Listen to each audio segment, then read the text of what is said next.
اللہ اللہ اللہ الحمد للہ وکفا وسلام علی عبادہ الذین اصطفى اما بعد فاعوذ باللہ من الشیطان الرجیم بسم اللہ الرحمن الرحیم وما ارسلناک الا رحمتا للعالمین۔ اس آیت کا مطلب یہ ہے کہ اللہ تبارک و تعالیٰ نے نبی اکرم صلی اللہ علیہ وسلم کو تمام عالم کے لیے رحمت بنا کر کے بھیجا ہے۔ یہ ایک دعویٰ ہے، اس کی دلیل کیا ہے؟ کوئی یہ کہہ سکتا ہے کہ صاحب مسلمانوں کا دعویٰ ہے وہ اپنے نبی کو جو چاہے بنا کر کے پیش کر دیں، لیکن ہم کیسے جانیں کہ آپ تمام عالم کے لیے رحمت ہیں؟ آپ کا اس دنیا میں رحمت ہونے کے تعلق سے کنٹریبیوشن کیا ہے؟ کیا خدمات آپ کی ہیں جس سے معلوم ہو کہ سب کے لیے رحمت ہیں؟ جبکہ ہم یہ دیکھتے ہیں کہ نبی اکرم صلی اللہ علیہ وسلم جب تشریف لائے تو غلامی کا نظام بھی تھا، انسان کو غلام بناتا تھا، اور آپ کے زمانے میں بھی یہ چیز باقی رہی۔ آنے کے بعد آپ نے اسے فوراً ختم نہیں کیا، تو اس سے بڑھ کر کے انسانیت کے لیے رسوائی اور کیا ہوگی کہ ایک انسان کا غلام ہو، انسان کو بیچا جائے، انسان کو خریدا جائے۔ تو ہم کیسے جان لیں کہ آپ رحمت للعالمین ہیں؟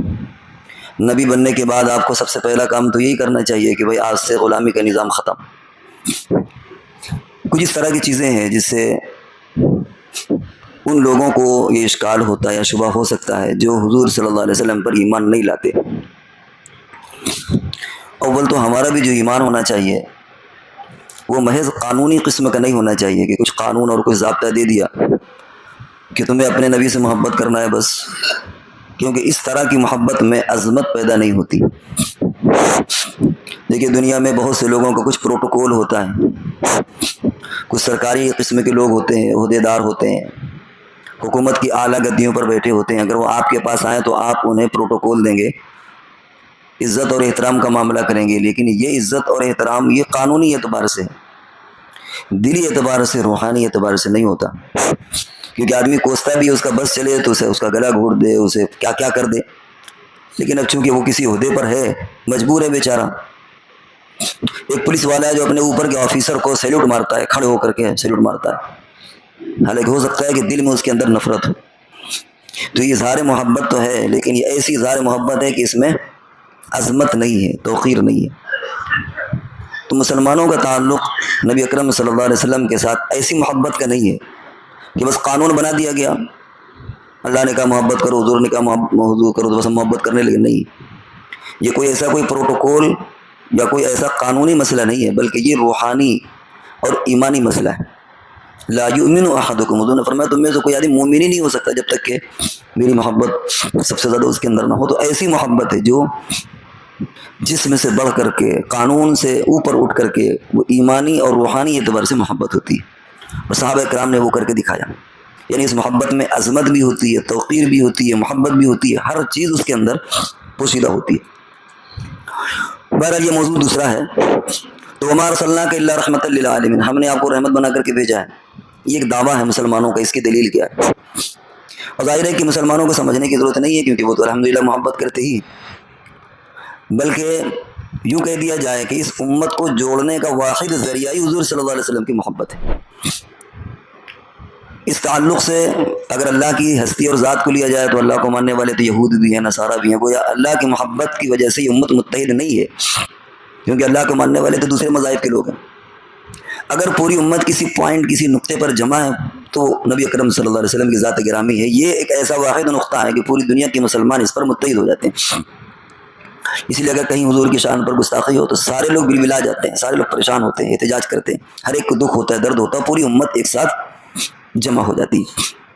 تو وما ارسلناک الا رحمۃ للعالمین، آپ عالم کے لیے نبی ہیں۔ مسلمان دعویٰ کی دلیل نہیں تلاش کریں گے، لیکن دوسرے لوگ کہہ سکتے ہیں کہ بھائی اس کی دلیل کیا ہے، باتیں بڑی بڑی کرتے ہیں، اس کی دلیل کیا ہے؟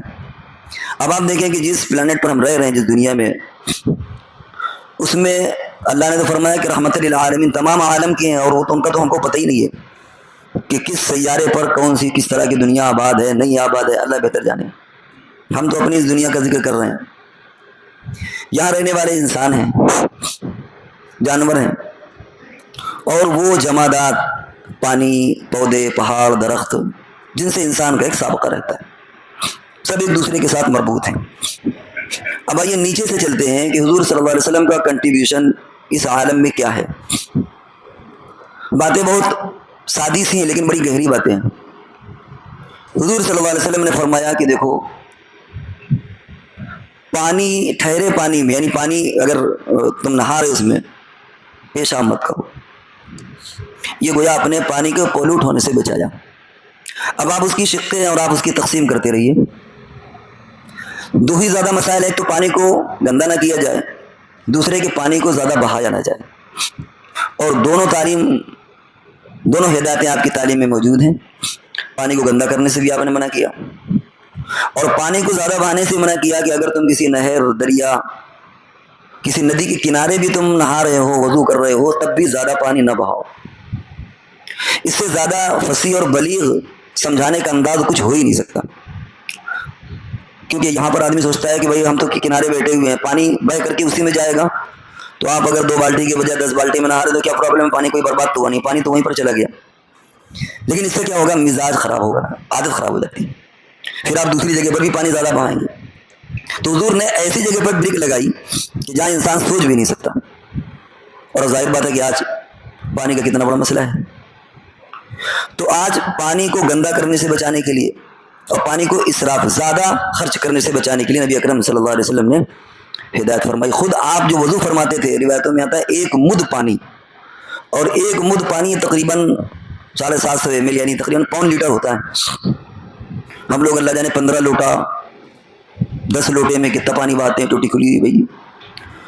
اور نہاتے تھے آپ 1 سا پانی جو تقریباً 3.5 لیٹر ہوتا ہے۔ ہم تصور بھی نہیں کر سکتے اس میں آدمی کیسے نہائے گا۔ ٹھیک ہے، آپ شیمپو لگاتے ہیں، آپ اضافہ کر لیجئے، 3.5 کے بجائے 7 لیٹر کر لیجئے، 10 لیٹر کر لیجئے، لیکن ہمارا تو کوئی بھروسہ ہی نہیں کہ ہم 100 لیٹر میں نہاتے ہیں کہ 200 کے 300، بس بالٹی بھری ڈالے چلے جا رہے۔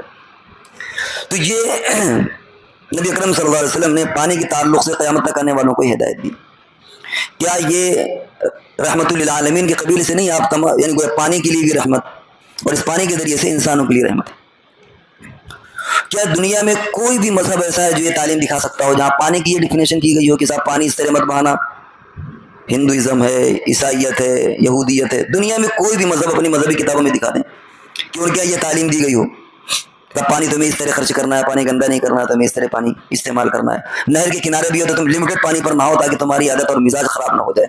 کسی کے تو ذہن بھی نہیں پہنچے گا وہاں تک کہ صاحب ندی کے کنارے نہانے میں پرابلم کیا، آپ چاہے جتنا بہائیں پانی تو وہیں پر پہنچ رہا ہے۔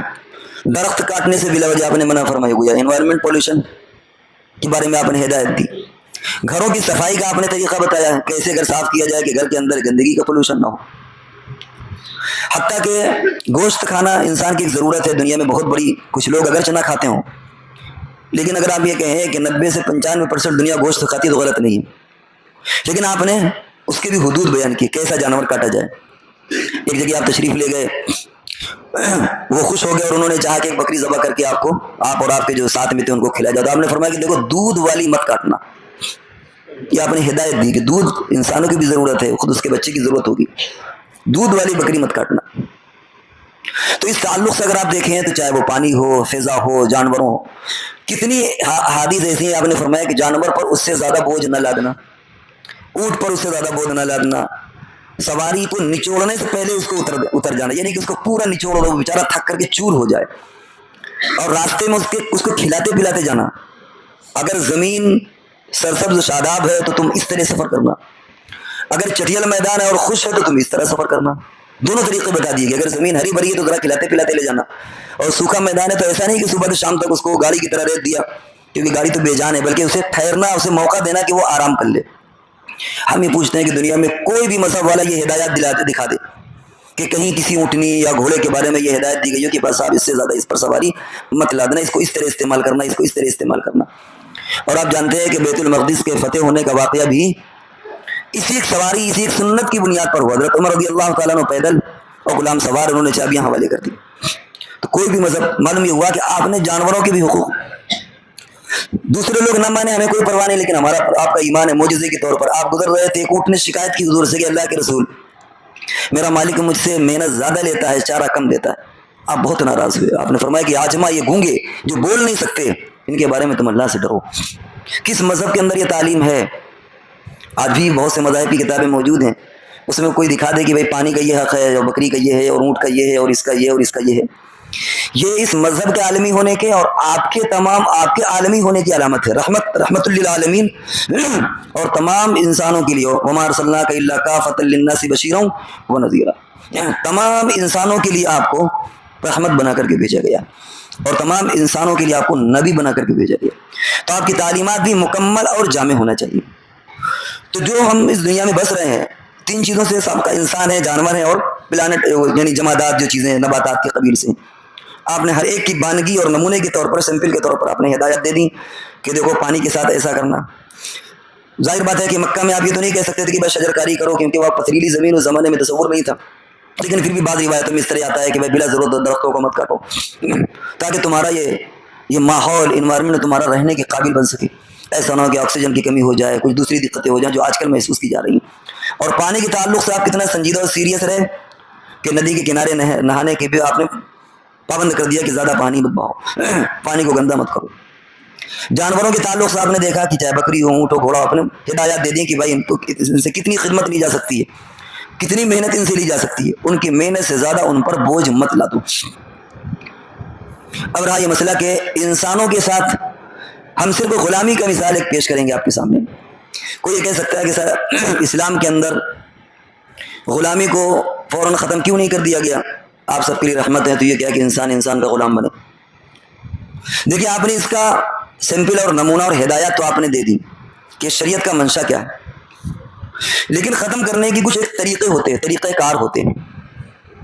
آپ نے منشا کیا دے دیا؟ جب آپ نے بادشاہوں کے پاس خطوط لکھے تو آپ نے فرمایا کہ مجھے نبی بنا کر کے بھیجا گیا ہے، میں دنیا میں اس لیے آیا ہوں تاکہ لوگوں کی غلامی سے، انسانوں کی غلامی سے نکال کر کے میں اللہ کا غلام بنا دوں، لوگوں کی عبودیت سے نکال کر کے اللہ کا بندہ بنا دوں، کیونکہ زمانے میں انسان کو غلام بناتا تھا۔ آپ نے اعلان کر دیا کہ میں تمہارے پاس بھیجا گیا ہوں تاکہ انسانوں کی غلامی کی جنزیروں سے نکال کر کے اور انسانوں کی عبادت سے نکال کر کے میں اللہ کا بندہ اور اللہ کا غلام ان کو بنا دوں۔ لیکن ہر چیز کا ایک طریقہ کار ہوتا ہے۔ ظاہر ہے کہ غلامی اسلام کی دین نہیں، یہ تو پہلے سے سسٹم چل رہا تھا نا، ایسا نہیں کہ اسلام نے آ کر کے اس کی بیل ڈالی ہو، اسلام نے اس کو پروان چڑھایا ہو، غلامی کا نظام تو پہلے سے تھا، اسلام نے ختم کیا۔ اب اشکال یہ رہ جاتا ہے کہ آپ نے بالکل کیوں نہیں ختم کیا؟ آپ کو کہہ دینا چاہیے بھائی دیکھیے میں نبی بنا کر کے بھیجا گیا ہوں، اور اب آج کے بعد سسٹم غلامی کا ختم، سلیوری یہ سسٹم ہے جو غلامی کا نظام ہے ختم۔ لیکن ایسا کام کوئی احمق ترین انسان ہی کر سکتا تھا، کیونکہ اس زمانے میں جس انداز میں دنیا چل رہی تھی اس طرح کا کوئی اعلان ممکن نہیں تھا۔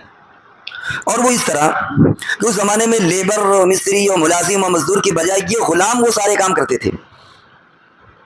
اب ظاہر ہے کہ آج کے دور میں اگر ہم ایک دم سے کوئی اعلان کر دے کہ لیبر کا کام ختم، مزدوروں کا کام ختم، تو فیکٹریاں کیسے چلیں گی، مکانات کیسے بنیں گے، لوگ ایک جگہ سے دوسری جگہ رکشے میں کیسے جائیں گے، سارا نظام درہم برہم ہو جاتا۔ آپ نے کیا کیا؟ آپ نے اس کو اسٹیپ بائی اسٹیپ جو طریقہ ہوتا ہے دھیرے دھیرے اس کو ختم کرنے کی کوشش کی۔ کوئی بھی کام، کوئی بھی سسٹم اور نظام جس پر پوری دنیا جکڑی ہوئی ہو، اگر آپ ایک دم سے اس کو ختم کر دیں گے تو مصیبتیں آ جائیں گی۔ شراب حرام ہوئی، لیکن آپ نے نہیں کہا کہ دیکھو آج سے شراب حرام کوئی نہیں پیے گا، کیونکہ ممکن نہیں تھا، جو نشے کے آتی ہیں وہ تو مر جاتے، پریشان ہو جاتے۔ وہ حضور نے علیہ الصلوۃ والسلام نے گرج بلی دھیرے پہلے کہا کہ بھائی نماز میں مت آیا کرو شراب پی کر، نشے میں پتہ نہیں کیا سے کیا تم بک جاؤ، یا ایھا الذین آمنوا لا تقربوا الصلاۃ وانتم سکارا، تم نماز پڑھو نشہ مت کیا کرو۔ پھر فرمایا بھائی تم اکبر من نفعہما، دیکھو ہر چیز میں نفع بھی ہے نقصان بھی ہے، لیکن اس کا نقصان بڑا ہے۔ کتا اپنی قے کھا لیتا ہے، خنزیر غلاظت کھا لیتا ہے، اس کو بھی اس سے توانائی مل جاتی ہے، کچھ نہ کچھ طاقت ملتی ہے اس کو۔ تو نفع ہر چیز میں ہے، لیکن یاد رکھو کہ اس کا نقصان بہت بڑا ہے۔ اس طرح ان کا مائنڈ میک اپ دھیرے ان کو اس طرف لائے کہ دیکھو یہ اچھی چیز نہیں ہے، زمین ہموار کی آپ نے، اور پھر اخیر میں آ کر کے انما الخمر والمیسر والانصاب والازلام رجس من عمل الشیطان، اعلان کر دیا کہ دیکھو شراب خنزیر یہ سب چیزیں اب آج کے بعد حرام ہے، یہ سب شیطانی چیزیں، فجتنبوہ، آج کے بعد اب پرہیز کرنا۔ اب عادت بن گئی، جو بہت سمجھدار تھے انہوں نے پہلے دن چھوڑا، کسی نے دوسرے دن، کسی نے دن سے مراد ہے کسی نے پہلے ہفتے میں، کسی دوسرے ہفتے میں، کسی نے 1 مہینے کے بعد، کسی نے 2 مہینے کے بعد۔ دھیرے دھیرے جب مزاج بن گیا تو اعلان آ گیا اور پھر صحابہ کرام نے ختم کر، شراب وہاں سے ختم ہو گئی۔ تو اگر ایک دو دھیرے دھیرے اگر اسی دن منع کر دیتے تو اگر آپ اسمیک کے لتی کو آپ اسمیک چھوڑا دیں تو مر جائے گا نا، وہ پریشان ہو جائے گا۔ تو اس وقت دنیا غلامی کے نظام میں جکڑی ہوئی تھی۔ اگر آپ اعلان کر دیتے کہ آج سے نظام غلامی ختم تو لیبر کہاں سے ملتے، کیونکہ لیبر مستری کوئی کام کرنے والا نہیں تھا، سارا نظام دھرم برم ہو جاتا۔ اس لیے آپ نے ایسی حماقت والا کام نعوذ باللہ نہیں کیا۔ آپ نے کیا کیا؟ دھیرے دھیرے راہ ہموار کی، اور قرآن میں بھی اور حدیث میں فرمایا کہ دیکھو تم غلام آزاد کرو اللہ راضی ہوتا ہے، تم سے یہ نقصان ہو جائے تو تم غلام آزاد کرو، بیوی سے کچھ کہہ دیا تو غلام آزاد کرو، اس کو تم نے ڈانٹ دیا مار دیا تو اس کو آزاد کر دو۔ زہار اور یعنی بہت سی قسمیں ہیں جو فقہی انداز کی، اس کی بحث کا، اس کی تفصیل کا موقع نہیں ہے۔ بہت سے ایسے آپشن ہیں کہ جہاں گناہ کرنے پر آپ نے یہ نہیں کہا کہ توبہ کرو، بلکہ کیا کہا؟ غلام آزاد کرو۔ ورنہ آپ کہتے ہیں اچھا یہ غلام کو یہ تم نے غلطی کی، چلو 2 رکعت نماز پڑھو توبہ کرو، اچھا تم نے یہ غلطی کی 2 رکعت نماز پڑھو توبہ کرو، لیکن کمال ہوگا آپ نے یہ نہیں کہا۔ آپ نے فرمایا یہ غلطی کرا غلام آزاد کرو، یہ غلطی کیا تم نے غلام آزاد کرو، یہ گناہ ہو گیا غلام آزاد کرو۔ اس طرح کر کر کے دھیرے دھیرے دھیرے دھیرے غلاموں کو ختم کرنا کہ غلامی کا سسٹم اور نظام یہ ختم ہو جائے۔ اور ظاہر بات ہے کہ ایک پورا سسٹم جب جھگڑا ہوگا تو 1 سال 2 سال نہیں لگیں گے، اس میں صدیوں لگیں گی۔ اور پھر غلاموں کا وہ مقام دیا کہ جو تم کھاؤ وہ غلاموں کو کھلاؤ، جو تم پہنو وہ غلاموں کو پہناؤ۔ حتیٰ کہ غلاموں نے حکومت بھی کی، شاہ یعنی بادشاہ خلافت کا نظام بھی غلاموں نے دیا، امام بھی بنے ہیں، محدث فقی بھی بنے، بڑے بڑے چوٹی کے غلام۔ تو اس طرح دھیرے دھیرے آپ نے ایک تو یہ کہا کہ تم ان کو اپنے ساتھ ملا لو، حتیٰ کہ یہاں تک آپ نے فرمایا کہ اگر تم سید ہو اور سید کا غلام ہو تو اس کو بھی زکوٰۃ دینا صحیح نہیں کہ تم اس کو اپنے ساتھ ملاؤ، اپنے ساتھ اس کو ضم کر لو، اس کو بھی زکوٰۃ دینا صحیح نہیں ہے۔ یہ مقام آپ نے غلاموں کو دے کر کے ایک تو اپنے ساتھ اپنی سوسائٹی میں ان کو ملاؤ، شادیوں میں دوسری چیزوں میں اپنے ساتھ کھلاؤ پلاؤ، بالکل پتہ ہی نہیں چلے کہ کون غلام ہے اور کون آقا ہے۔ اور دوسرے ان کو آزاد بھی کرو، ان کو پڑھاؤ لکھاؤ، کرتے کرتے کرتے کرتے پھر اگر کوئی گناہ سرزد ہو جائے تو تم غلام آزاد کرو۔ اس طرح آپ نے دھیرے دھیرے اس غلامی کے سسٹم اور نظام کو ختم کیا۔ اب آپ یہ بتائیے کہ یہ دنیا کے اندر اسلام کی دین ہے جس نے غلامی کو ختم کیا۔ غلامی تو پہلے سے تھی، اگر اسلام نے غلاموں کو ختم نہ کیا ہوتا تو کیا بعید آج بھی غلامی کا سسٹم اور نظام باقی ہوتا۔ جو مغرب اور یورپ کے لوگ جو آج عورت کو عزت اور احترام دینے کے لیے راضی نہیں ہے، اور آج بھی غلاموں جیسی زندگی گزروائی جا رہی ہے، یہ شودروں کو اور جو نیچی جات کے لوگوں کو آج بھی کوئی حقوق حاصل نہیں، وہ کیا ہے سب، وہ تو غلامی سے بدتر ہے۔ تو اسلام کی دین ہے جس نے غلامی کو ختم کیا، لیکن اس سسٹم کے تحت میں تاکہ انسانوں کو پرابلم بھی نہ ہو، وہ دھیرے دھیرے اپنے کام کے عادی بن جائیں، خود لیبر اور مستری اور یہ ایک ملازمت والا سسٹم چالو ہو جائے کہ بھائی اب کوئی غلام نہیں رہے گا، اب آپ کو کام کرانا ہے تو آپ اجرت دیں اور وہ ختم، اس کو لیبر رکھو ختم، بس دن بھر کے لیے اس سے کام لو، اس کو اس کی اجرت دو ختم، لیکن غلامی کا سسٹم آپ نے ختم کیا۔ اب اخیر میں اس کو ہم ایک مثال سے دیں گے جس سے آپ کو اندازہ ہوگا کہ اگر آپ ایک دم سے ختم کرتے تو کیا ہوتا، اور آپ نے دھیرے دھیرے ختم کیا تو یہ اس کا کیا سسٹم اور کیا اس کا رزلٹ ہوا۔ آپ کے ملک میں نوٹ بندی ہوئی، اس سے پہلے 1000 اور 500 کے نوٹ بند ہوئے، ایک دم سے ایک ظاہر بات ہے کہ ہمارے جو ملک کے پرائم منسٹر صاحب اپنے زوم میں انہوں نے ایک رات کو اعلان کیا کہ آج کل سے یہ نوٹ بند۔ کیا افراتفری ہوئی، جانتے ہیں کتنی جانیں گئیں، کتنی لاٹھیاں، کتنے کے ہاتھ پیر ٹوٹے، کچھ تو ریکارڈ میں ہیں اللہ جانے کتنے، کیا ایک پورا قیامت برپا ہو گئی، ہر جگہ کیا دیہات کیا شہر، ایک افراتفری مارا ماری سسٹم۔ حالانکہ کچھ نوٹ چل رہے تھے، ایسا نہیں کہ بالکل سے ختم ہو گئے نوٹ، 500 1000 والے تو مسئلہ تھے، باقی 100 کا 50 کا 10 کا 20 کا تو چل ہی رہا تھا، کوئی پرابلم اتنی نہیں تھی۔ لیکن ایک سسٹم کیا ہے کہ ایک دم سے سسٹم اختیار نہیں کیا گیا، آپ نے اس سسٹم سے ایک دم سے کیا کیا کہ نوٹ بندی، ہاہاکار مچ گیا، افراتفری مچ گئی، اور کیا کیا کن حالات سے ہندوستان گزر گیا، شاید وہ ہندوستان کی یعنی تاریخ ہے ایک کوئی دن منحوس دن لکھا جائے گا۔ اور دوبارہ نوٹ بندی ہوئی کہ 2000 کا نوٹ بند ہوگا، لیکن اس کے لیے کتنا ٹائم ہے بھائی، 4 مہینے 5 مہینے، کسی کے پاس ہو تو اس کو نکال دیجیے گا، یا آخری تاریخیں چل رہی ہیں سمجھ رہے، کوئی یادگار کے طور پر اگر رکھے ہو تو اب ایسی شکل میں کسی کو پرابلم ہوئی، کوئی بتائے کسی کو دقت ہوئی، کیوں؟ دھیرے دھیرے دھیرے دھیرے ایک سسٹم سے کوئی کچھ پتہ ہی نہیں چلا، نہ کہیں لاٹھیاں نہ کہیں بھوکا کچھ نہیں، دھیرے دھیرے آدمی نے اس کو بند کر دیا۔ یہ چیز ہوتی ہے کہ کسی چیز کو ایک دم سے بند کر دینا اور کسی چیز کو دھیرے دھیرے بند کر دینا۔ یہ تو نوٹ کی مثال بہت معمولی مثال ہے کیونکہ اور نوٹ چل رہے تھے۔